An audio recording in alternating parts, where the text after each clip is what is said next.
কি সবাই ভালো তো? আজ নতুন একটা ভিডিও নিয়ে চলে এলাম। ওয়েলকাম টু মাই ছোট্ট ছেলে। সবাই আজকে ভালো আছে নিশ্চয়ই। চলো আজকে একটা প্রশ্ন নিয়ে চলে এলাম। বাটার রিভার সাইডে এসেছি আজকে, বেশি গল্প বলবো না। চলো দেখি আজকে কাকে প্রশ্ন করা যায়। চলো দেখা যাক। তোমার নাম কি দাদা? অরিত্র চক্রবর্তী। তাহলে গাইজ দেখতে পাচ্ছ আর দাদাকে পেয়ে গেছি এই মুহূর্তে। দাদাকে কোয়েশ্চেনটা করে, এমন কোন জিনিস আছে দাদা যেটা প্রথমে কালো, আগুনে পড়লে লাল, আগুন দিয়ে বের করে দিলে ওটা ঘিয়ে ধূসর কালার হয়ে যায়? এমন কোন জিনিস আছে? জানা নেই? না। জানা নেই? ঠিক আছে, থ্যাংক ইউ। গাইজ একটা দিদিকে পেয়েছি, ঠিক আছে।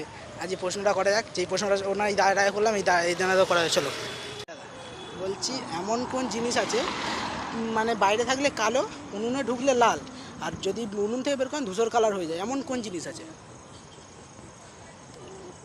কোনো ক্লু?